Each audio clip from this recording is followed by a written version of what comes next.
decided that we design the solution that suits us. And that solution is that everything we do, since they make our country and our land very uncomfortable for us, we will bring our freedom from diaspora.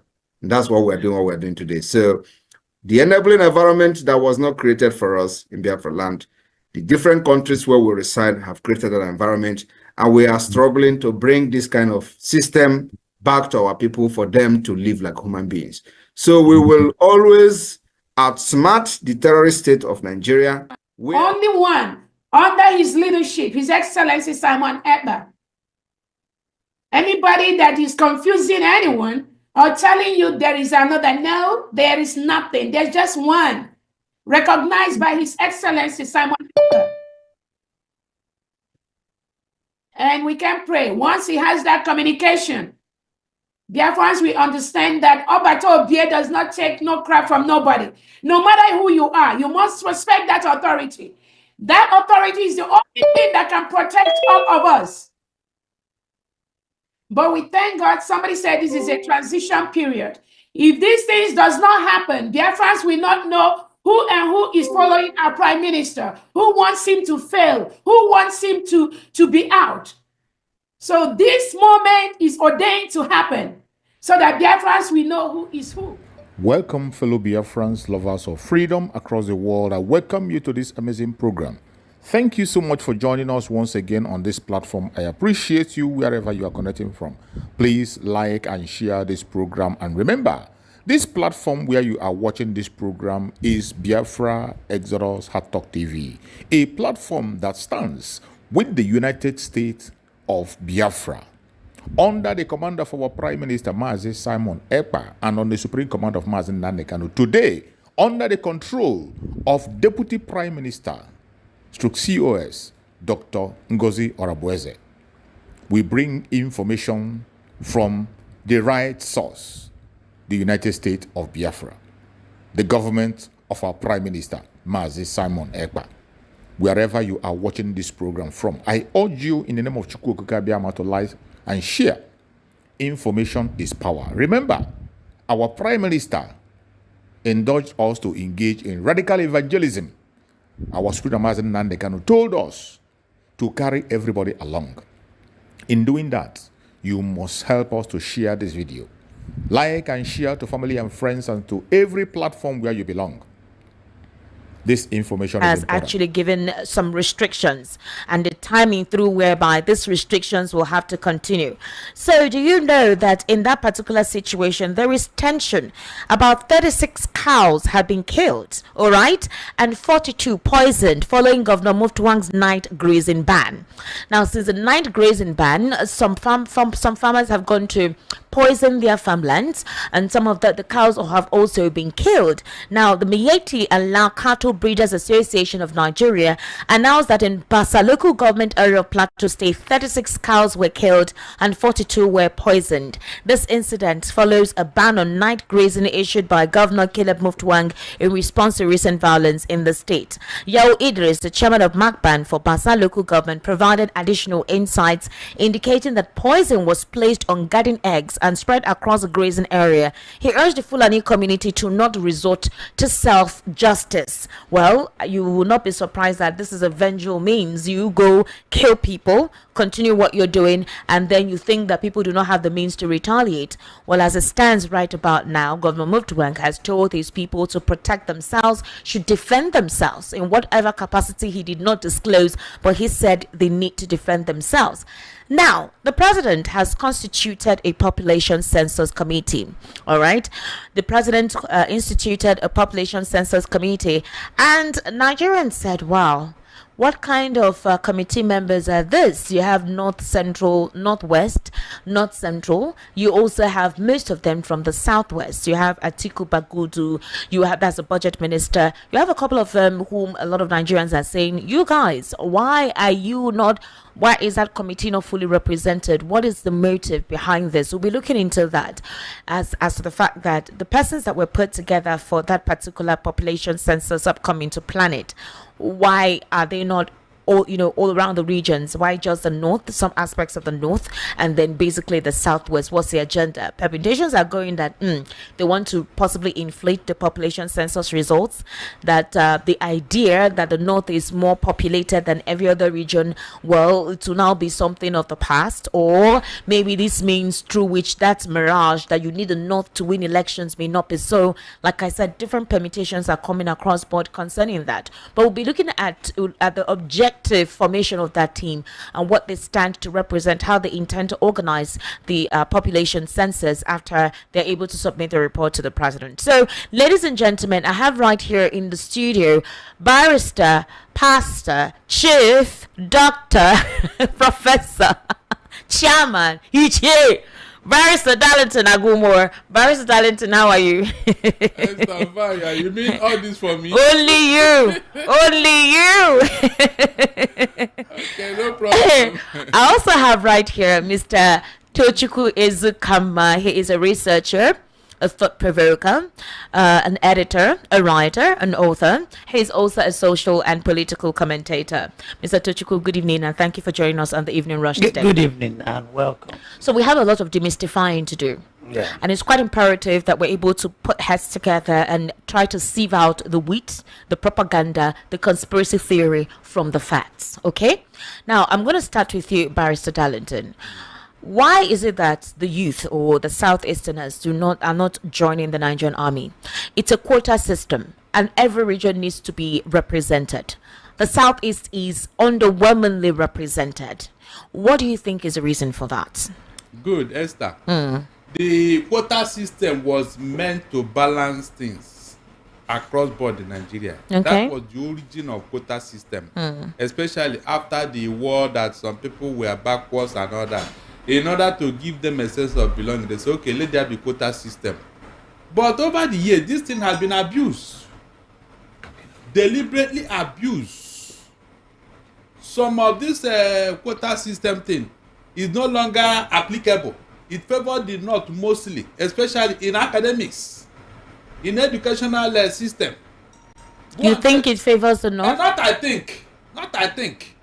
A situation whereby you will see that people from the Southeast must have 180 before they can enter Unity School and all that. But somebody from the North, especially Zamfara and all that, if they score even five, they are good to go. And they will be in the same class. Tell me, is that part of quota system? The answer is capital no. All this noise about Igbos joining the army or not joining the army. Esther, they have killed our young men. Who else is left to go to the army? They have slaughtered all the young men in the Southeast. So who else is left? Who slaughtered them, Barrister Darlington? The Nigerian military. The Nigerian military slaughtered them. Hold on, ask them, what are they doing in the Southeast where there is no war? What are they doing in the Southeast where there is no war, no killing? What are they doing there? Go to Umuma. Purpose of the mass local, no single youth is there. They have either run away or killed. It's on record. So the question you should ask yourself, why are they militarizing the Southeast where nothing was going on? And then the North where the real war is going on, nothing is there. No military is there, no police, no army. So what are they doing in the Southeast? When the military visit you, they don't come to say good evening or to come. No, you know they are trying to kill. Anywhere they go, it is to kill. And that's what they are doing. They have been doing this in the Southeast over the years, and we have been shouting. So tell me what they are doing in the Southeast, if not to kill us. And now you say they should. There is nobody left. That's why we are saying now the remaining one they should not join. If you are killing them where there is no war, is it not that you are taking the reward from that you not spare them? But they will not be represented properly. It's a quota system where they have to be represented. Where the Nigerian army has to come to the state to appeal to the youth. It has gotten that bad that they have to, it's only 200. And you have other ethnic regions properly represented. The North about more than 4,000. You are talking too much about this matter. Okay. Let them beg us to join NNPC. And see whether the office will accommodate the youth that will come from the Southeast. NNPC, the youth in Igbo land cannot go there. Federal Inland Revenue, the youth in Igbo land cannot go there. Are you telling me Internal Revenue, Customs? We are not qualified to go there. It is the army. And what is the army? Recruit, not even cadet officers. So recruit. Those who will go and die in the war front, you are not going to train them at NDA, Kaduna NDA. You are not going there to train them. Oh. It's the people you just recruit and say, go and fight and die there. Eh? Why is it that other federal ministries, they are not begging Igbo you to come and join? Why? Esther, why? Have you asked yourself that question?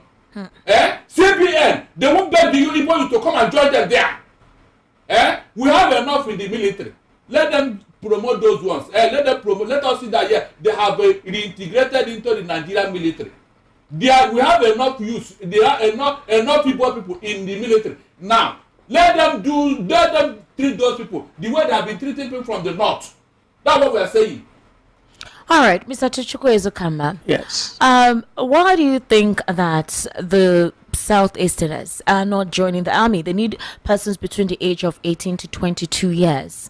And based on the quota system and what the Nigerian army is saying, that the Southeast is underrepresented. And it's not a loss, it's a loss to them that they're not represented, because whatever amount of money is given to them for welfare and whatever, it cuts across all the geopolitical zones, right, and all the geographical locations. So if you have a lack of representation or an underwhelming representation of the Southeast, what happens to whatever budget that comes to them? That's one. Two, why do you think there is an apathy of the Southeasterners to join the Nigerian army? What do you think caused it? Well, I was making the point yesterday that the masses do not think, the masses follow. At the end of the Nigerian Civil War, our political leaders were those that were very pro-Nigerian, the Azikiwes, the Timber and Calibers, who never believed in Biafra, who had ignored their advice to declare Biafra. So because they told us by their body language, by their actions, that the war is over, we are back to being Nigerians. Okay. All is well. Nigeria is a good place for every Nigerian within the limits of human weaknesses. Okay. Even in homes, parents like some children more than others. Okay. So there's never a perfect place in this world. Okay. So, but based on weaknesses of human beings, Nigeria is good for every Nigerian. We imbibe that mindset. Our youth joined the army. We played like full Nigerians, and it paid off for us. After 9 years of the Civil War, an Igbo man was the president. An Igbo man was the Speaker of the House, because we had jettisoned Biafranism, which is what is killing the After Igbo man. 9 years of the Civil War. 1979. Okay. All right. We had a Kweme as an Umeji, as Speaker. So minus the North, who had the president. The Southeast that just came out from the war became the most politically powerful group. Okay. So there was no marginalization. We got that position. But with time, we started going backwards. Okay. When the new era came, our new set of leaders, whose mindset about Nigeria and the place of the Igbos in Nigeria were conditioned by the Biafran propaganda. Okay. We went back to that Biafranism. So now we are telling our young men, we are not Nigerians. We have a separate country. Who is telling our young men that? IPOB is doing that. That's new Biafranism. That's their message. Advice against So it. because the masses follow and do not think, our young men are imbibing it and staying away from Nigeria. But the thing is about quota. Every state has its own quota. Okay. So if you're not meeting up your quota, you are losing out. Quota system is a very controversial issue. Okay. In most cases, heterogeneous societies, heterogeneous countries, you have quota system. You have it in the US for one reason or the other. My father told me, my father fought in the Second World War, that because Northerners tend to be taller than Southerners on the average, Okay. the height bar was reduced for Southerners. That's quota system. If you use one height bar, then the army will be filled by Northerners. So in the South, if you said in the North 5'7" to join the army, in the South it might be 5'4" because we tend to be shorter. That was quota system that benefited the South. The present quota system of unity school might be Yes. benefiting the North and be tilted against the South. But it goes both ways. At different points. So we better join the army, get represented in the army. I know many Igbo army officers that retired as generals. Some of my friends, I went to school with them. We went to the university, they went to NDA. But Darlington is of a different opinion. Pardon? He's opining that whenever you send them to the they're sent to the war front to be slaughtered. And that where is the opportunity to grow through the ladder? I said many of my friends retired as generals. They got in the army with school certificate. Is it the same thing now? Is it the same process now? Well, prove that it's not the same. The people they are telling to join the NDA are not foot soldiers. Foot soldiers don't go to NDA. Nigerian Defense Academy train army officers. They start as second lieutenant, and get to generals. So many generals in charge today got in at the age of 18 to 22. So if you miss out on joining in 20 years later, 10 years later, it will become evident that drawback, and we blame it on marginalization. But it's not marginalization. It's that we don't read the Nigerian reality right. We are caught in our self-pity. We are caught in this victimhood mentality. Everybody hates us. You still stand on that. You don't. That's think that what I know. You don't think that what caused that thing was the civil war? After the civil war, we did well because we jettisoned the self-pity mentality. So we are going back to what we had. How can you be a vice president in some countries of the world after 9 years of the war that you were defeated? You won't even be allowed to partake. But we partaked and excelled. So why are we not excelling now? It's our mindset. So you think it's a mindset that is causing the representation in the politics? The South is literally being eroded. If you don't do your politics well. All right, Barrister Darlington, let me hear your opinion. Before the war, before the 1966 coup, the Igbos were all over the place in Nigeria. It's on record. We were holding the commanding height of this economy, the military, everywhere. It was academics. It's on record. This position became a subject of envy and jealousy. It's not as if we got it through nepotism. No, I said merited. And you go and check the history of Nigeria, the economy of Nigeria. It was when the Igbos were the commanding height of the economy. It's on record. That was when Nigeria had their golden years. Yes. When we were at the commanding height, that will tell you that we know how to manage what? Resources. Since after that time, out of jealousy, out of wickedness, they said, why should the Igbos be at the commanding height? And then they orchestrated the 1966 coup and called it Igbo coup. And that was where the elimination started. Who orchestrated it? You said what? Who orchestrated it? If it was not orchestrated, why should the IBP write a book and say 1966 coup was not an Igbo coup? Why should you say that? Is that the only coup that happened in Nigeria? Did he talk about who orchestrated it? No, you know better than him, Abi. He was in the army. I didn't. I'm not. Oh, please, hold on. Let us say this as it is. Now, when this thing happened, they started 3 days of Ogi killing. 260 Igbo officers, high ranking of, they were eliminated. Some were killed in their toilet, some were killed in their bedroom, some were killed in their office, on the road. Everywhere they see them, shoot aside. That was how they started eliminating them. All of them. The so-called Northerners were killed. How many Northerners were killed in the coup? Esther. Sauduna was killed by his own son, Nzogu. Nzogu was the one. He was the arrowhead. Nzogu was Saduna's son. He adopted him. Why are they calling him Igbo man? He grew up in that house. It's because of the name. Oh, no, it's not enough. Hold on. He grew up in that house. Everybody knows. Saduna never had any child. Not even a son. It was that boy he adopted as his son. So, is that what? Historical fallacies. No, hold on. You think it's historical fallacy? Sadwana had how many wives? Sadwana had many children. Nzogu didn't know the Sadwana of Sokoto. Okay, Read the books. Nzogu did not know the No, not on a personal level. No. Read the books by the main actors. Oh my God. What did you say? That Nzogu was not adopted by Saduna? No. Are you serious? Nzogu had Igbo parents that brought him to school. He went to St. John's, Kaduna. He trained in the army. Okay. Had no personal knowledge of the Saduana. He had no personal knowledge of Saudana. No. Okay, so you help me.